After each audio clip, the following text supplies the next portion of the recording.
Salam, ya, apa kabar saudara semua? Saya harap kita semua dalam keadaan sehat dan baik-baik saja.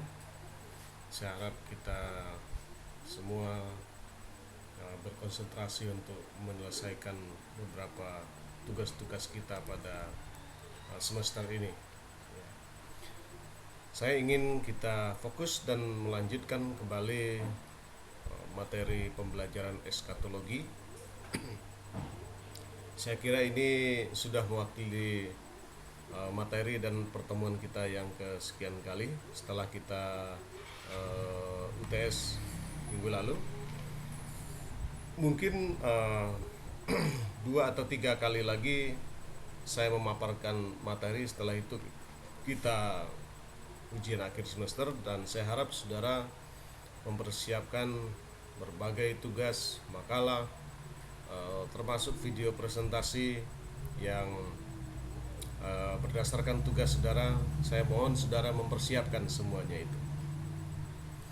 Baik, kita lanjutkan sekarang tentang materi pengangkatan. Perhatikan, pengangkatan gereja atau sering disebut sebagai rapture ini adalah doktrin yang sudah berkembang ya, sejak dari zaman bapak-bapak gereja. Bahkan Rasul Paulus sudah menulis tentang pengangkatan itu secara khusus di dalam Tesalonika. Ya, di dalam Alkitab beberapa pengertian yang mewakili pengangkatan gereja. Ada istilah kedatangan di angkasa. Ini yang harus kita pahami. Jadi kedatangan itu, saya sepakat Alkitab mencatat ada 2 jenis kedatangan kedua kali. Yang pertama adalah kedatangan di angkasa, kemudian yang kedua kedatangan di bumi. Nah, yang kedatangan di angkasa untuk apa, mengapa, kemudian kedatangan di bumi itu apa, untuk apa. Jelas kedatangan di angkasa itu bertujuan untuk menjemput orang-orang percaya. Siapa itu? Tubuh Kristus. Siapa tubuh Kristus? Kita yang percaya pada dispensasi yang sekarang ini. Ya, itu adalah tubuh Kristus ke surga. Jadi bukan kemana-mana. Ini dijemput sebelum masa kesusahan besar. Dalam 1 Tesalonika pasal 4 ayat 13 sampai 17. Ini khotbah tentang kematian biasanya. Kemudian 2 Tesalonika pasal 2 ayat 7 dan 8. Saya ingin membaca ini nanti ya, 2 Tesalonika pasal 2 ayat 7 dan 8 ya. Coba perhatikan, saudara perhatikan sebentar. Saya ingin membaca untuk kita. Ayat 7 dan 8. Karena secara rahasia kedurhakaan telah mulai bekerja, tetapi sekarang masih ada yang menahan.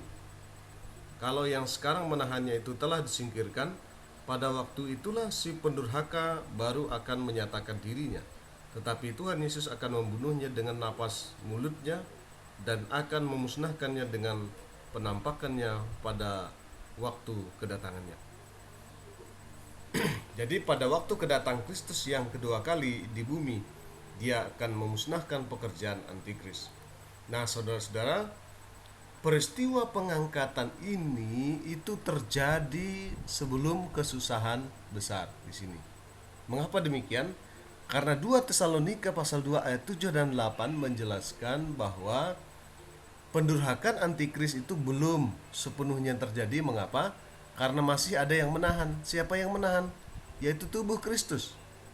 Orang-orang percaya itu penahan kejahatan di bumi. Bayangkan kalau tidak ada gereja di bumi, maka kejahatan pasti banyak terjadi di muka bumi. Kita percaya itu.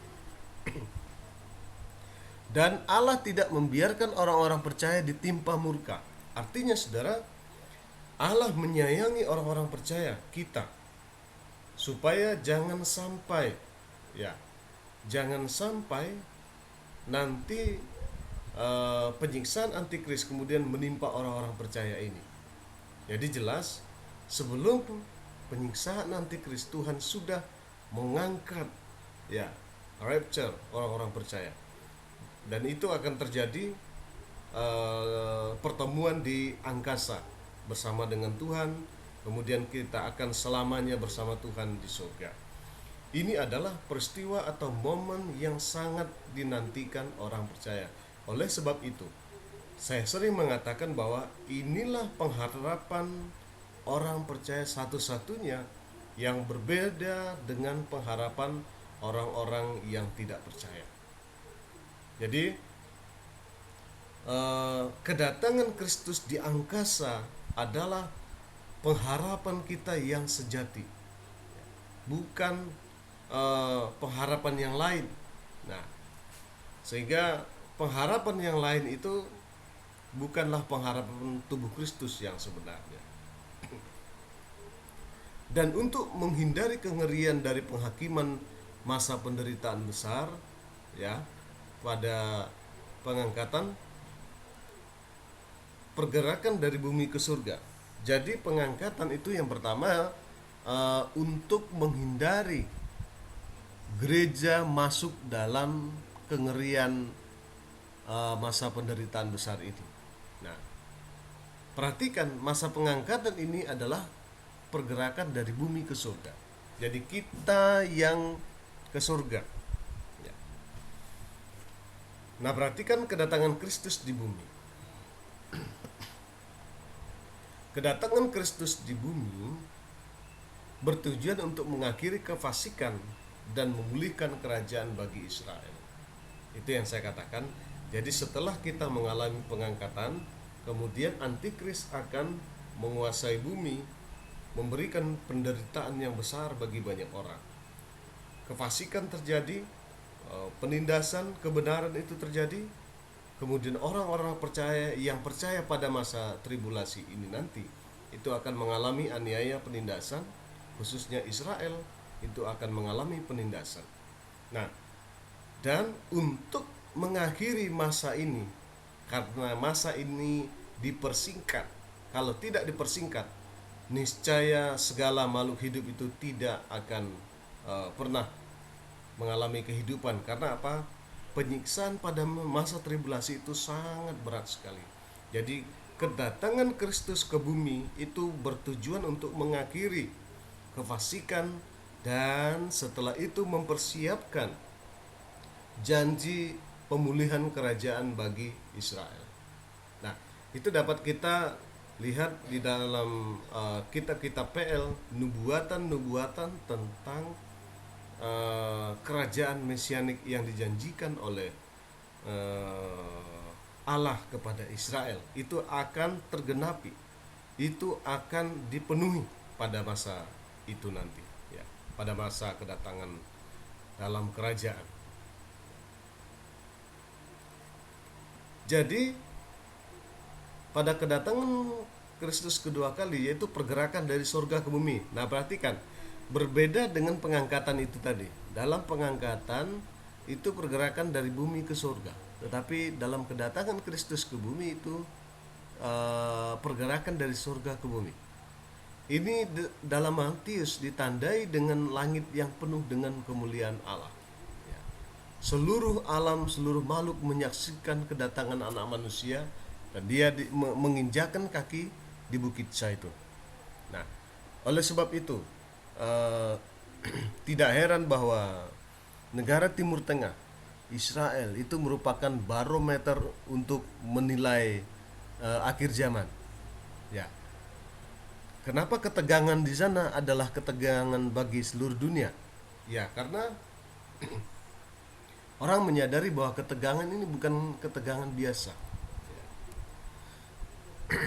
Pengangkatan gereja merupakan peristiwa nyata yang pasti akan terjadi dalam peristiwa ini kelak, atau orang-orang percaya atau mempelai wanita akan diangkat untuk menyongsong Yesus Kristus sebagai mempelai pria di angkasa, dan selanjutnya bersama-sama dengan Kristus melakukan prosesi memasuki surga.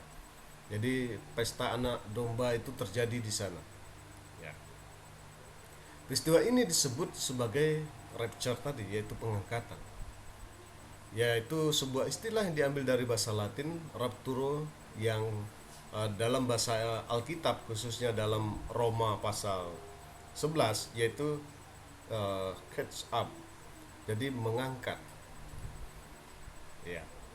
Meskipun istilah rapture bukan dari istilah asli Alkitab, karena rapture-nya itu sebenarnya istilah teologis, ya. Ya. Tetapi prinsip dari pengangkatan itu terlihat di dalam bahasa Alkitab tersebut tadi, ya.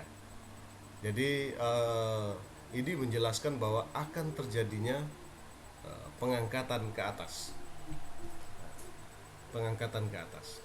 Meskipun ini banyak diperdebatkan orang, tetapi pemikiran Alkitab itu mendasar kepada adanya pengangkatan gereja. Bahkan dalam Tesalonika sendiri Paulus menjelaskan bahwa kita akan diangkat bersama-sama dengan Tuhan selama-lamanya di surga.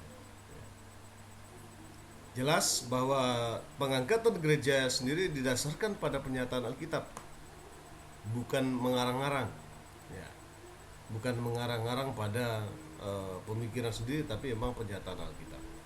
Paling tidak nas-nas berikut merupakan suatu bukti yang penting, baik 1 Tesalonika, 1 Korintus, kemudian Yohanes 14 ayat 3. Dan dapat lebih lanjut bisa diselidiki secara eksposisi teks ini, ya, teks dalam Tesalonika, Korintus, dan Yohanes. Nah, Anda akan menemukan makna dari kata mengangkat apa sebenarnya. Apakah mengangkat ke atas atau mengangkat ke bawah, atau mengangkat itu terminologi istilah alegori saja, atau bagaimana? Itu dapat dijumpai. Nah, dasar pengharapan pengangkatan adalah kalau kita selidiki 1 Tesalonika pasal 4, Rasul Paulus mulai penjelasan tentang hal ini kepada jemaat Tesalonika karena timbulnya pertanyaan, apakah kematian orang percaya sebelum kedatangan Kristus menyebabkan seorang tidak berkesempatan memerintah bersama Kristus. Rasul Paulus menjawab secara positif dan meyakinkan bahwa ada kebangkitan orang mati dan ada bagian pelayanan mereka di dalam kerajaan anak Allah. Ini adalah dasar utama tentang pengharapan gereja akan kebangkitan dan pengangkatan itu. Dalam ayat 13-14, Paulus meyakinkan akan adanya pengharapan tersebut dengan menggunakan istilah koi maomai. Komama ini mereka yang sedang tidur, yang mengandung arti sementara. Jadi tidurnya atau matinya orang percaya itu bersifat sementara. Ya. Yang mati dalam Kristus itu akan disebut sebagai tidur sementara. Tetapi orang yang tidak di dalam Kristus, ya, kalau dia sudah mati, meskipun sementara saja, tapi dia akan mengalami kematian kekal. Kebangkitan Kristen beralasan bertumpu pada dasar kebangkitan Kristus. Ya.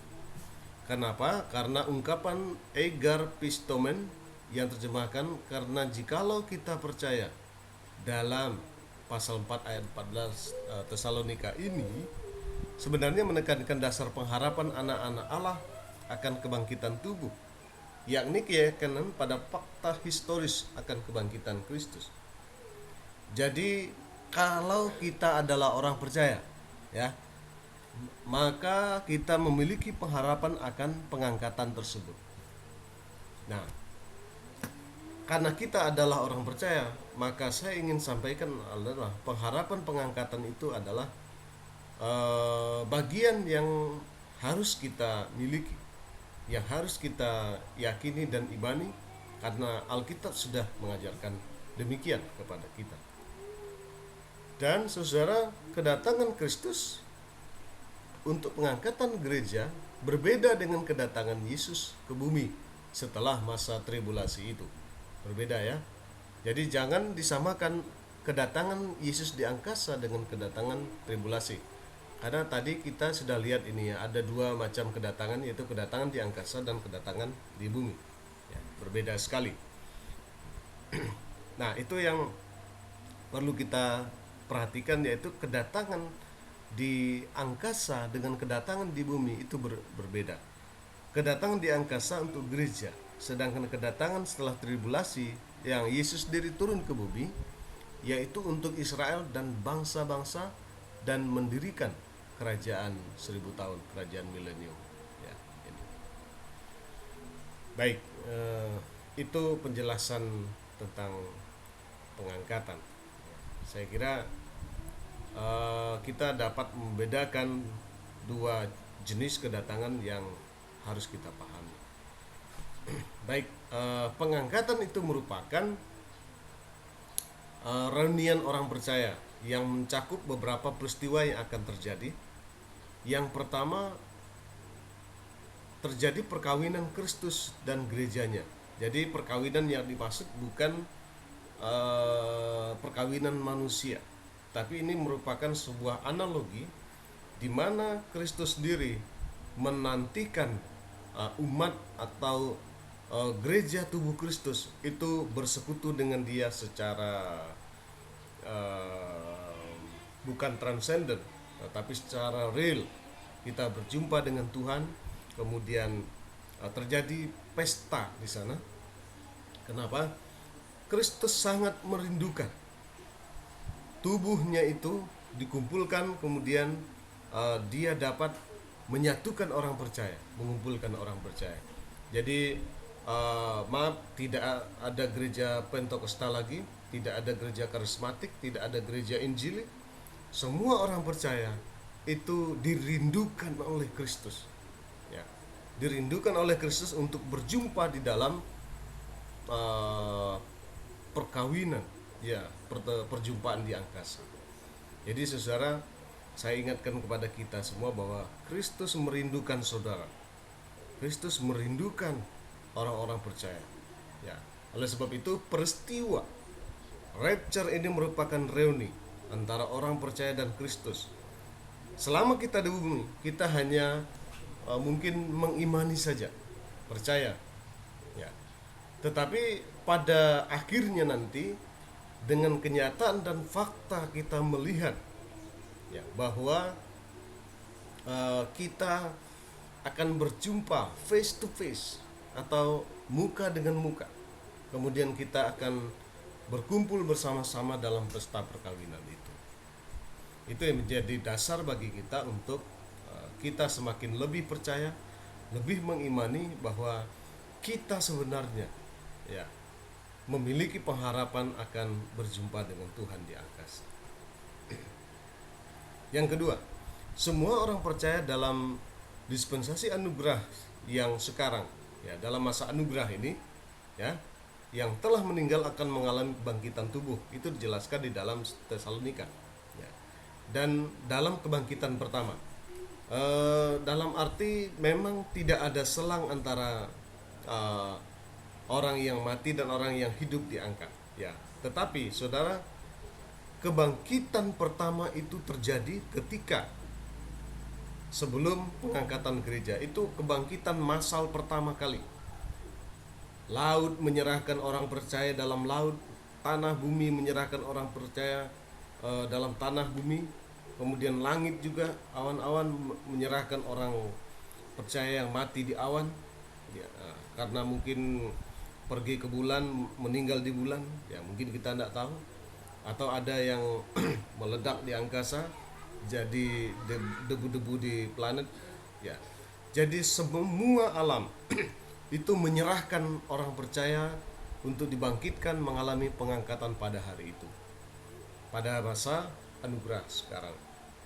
Untuk apa? Untuk mengalami perjumpaan yang mesra dengan Yesus di angkasa, yang merupakan suatu, ya, itu yang dikatakan sebagai rahasia. Wahyu tentang pengangkatan ini, saya katakan sekali lagi, ingat baik-baik, tidak dinyatakan kepada rasul-rasul yang lain. atau kepada nabi-nabi sebelum Rasul Paulus. Anda dapat melihatnya di dalam Efesus pasal 3 maupun Kolose pasal 1. Jelas sekali bahwa Paulus menegaskan yang menerima wahyu tentang pengangkatan gereja tubuh Kristus ini adalah dirinya sendiri. Jelas. Kemudian yang ketiga, pertemuan besar di udara akan terjadi di mana semua orang percaya ya, dari segala penjuru bumi, dari segala tempat abad bersama Tuhan Yesus di angkasa. Ini adalah pertemuan yang besar sekali. Seluruh orang percaya akan secara otomatis digiring dalam pertemuan ini. Ini hanya bagi orang percaya dalam masa anugerah sekarang. Kemudian reuni orang percaya dalam pengangkatan ini menjadi awal bagi mulainya masa tribulasi. Jadi setelah orang percaya diangkat kemudian reuni di angkasa itu terjadi, maka antikris akan di bumi akan mulai bekerja, akan menurunkan kekuatannya untuk menguasai seluruh bumi ya, karena orang-orang percaya sudah mengalami pengangkatan itu. Dan setelah masa tribulasi 7 tahun sengsara ini ya, maka Yesus turun ke bumi dan menginjakan kaki di bumi. Di mana? Di Bukit Zaitun, seperti Kisah Rasul pasal 1. Di sana dia akan datang untuk menginjakan kaki. Nah, ada beberapa pandangan tentang pengangkatan. Saya ingin jelaskan kepada kita. Ada yang mengatakan bahwa pengangkatan itu setiap saat. Misalnya ada orang percaya yang meninggal. Ketika saat itu orang percaya akan mengalami pengangkatan, baik secara simbolis maupun secara rohani, ya, mengalami pengangkatan itu. Ada yang pandangan begitu. Kemudian ada yang berpandangan bahwa sebelum tribulasi itu ada pengangkatan, kemudian ada yang berpandangan mid tribulasi, kemudian ada yang berpandangan post tribulasi. Yang berpandangan pengangkatan setiap saat, sejak Adam pun pengangkatan itu sudah terjadi. Bahkan di masa-masa lampau ketika orang-orang percaya, nenek, saudara atau orang tua kita yang sudah meninggal, yang percaya ya, itu sudah mengalami pengangkatan. Jadi pengangkatan itu hampir setiap hari, setiap saat ya. Kapan saja orang percaya mati, pada saat ini dia adalah mengalami pengangkatan ya. Nah, kalau demikian, satu evaluasi bahwa program Allah semakin berantakan dan tidak memiliki koridor ya, atau meleset dari master plan ilahi dari program Allah ya. Jadi semau-maunya saja, tidak ada keteraturan yang terjadi kalau pengangkatannya pada setiap saat. Pre-trib yaitu pengajaran bahwa pengangkatan gereja terjadi sebelum masa kesusahan besar. Semua orang percaya tubuh Kristus akan mengalami pengangkatan pada masa ini. Saya percaya pemikiran pre-tribulasi ini paling lebih mengena atau lebih tepat, karena Alkitab sudah mengatakan orang percaya tidak akan dibiarkan ditimpa murka ya. Sehingga orang percaya yang dikatakan 2 Tesalonika pasal 2 ayat 7 sebagai penahan. Nah, jadi kalau penahannya ini masih di bumi, maka kedurhakaan itu belum bekerja, antikris belum bekerja. Tetapi penahannya ini akan disingkirkan, diangkat, baru antikris bekerja. Kemudian ada pandangan mid-trib, yaitu pengajaran bahwa gereja tubuh Kristus akan melewati paruh pertama. Jadi 3,5 tahun masa kesusahan besar pertama itu akan dilewati dulu. Nanti di tengah-tengah baru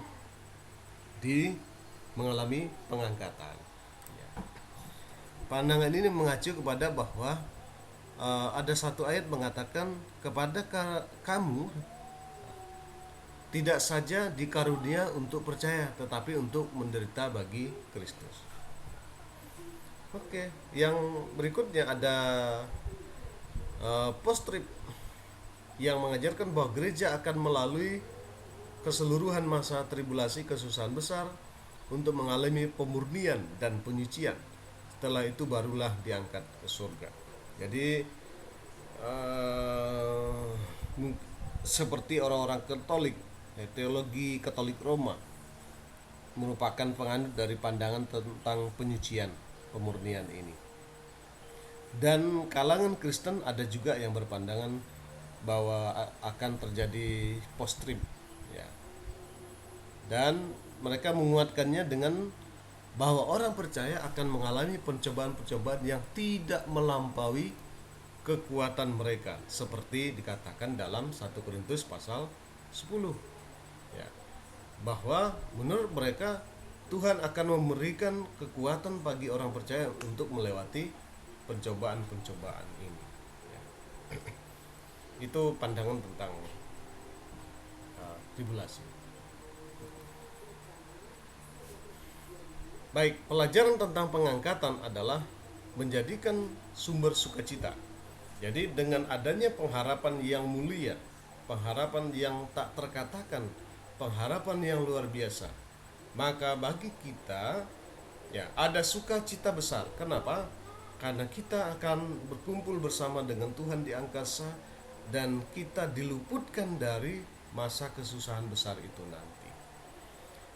Kemudian di dalam dorongan dalam 1 Korintus ya, ada dorongan supaya kita berjerih lelah di dalam Tuhan, sebab dalam jerih payahmu, ya, dalam Tuhan jerih payahmu tidak akan sia-sia.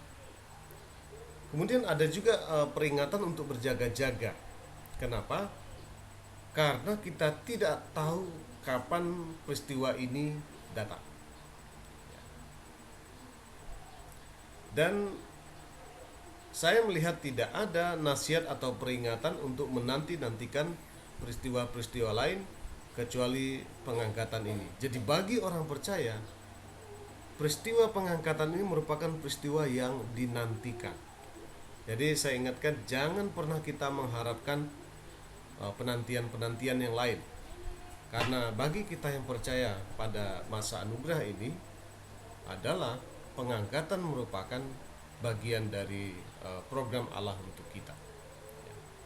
Oleh sebab itu, hendaklah kita mengimani pengangkatan itu sebagai bagian dari pengharapan kita yang sejati. Kita diingatkan untuk menantikan dan mengharapkan kedatangan Kristus di angkasa untuk menjemput kita ke surga. Dan orang percaya sangat tidak diajarkan untuk menantikan masa di mana antikristus datang dan membawa kesusahan di bumi pada masa kesusahan besar itu. Nah, saudara, saya kira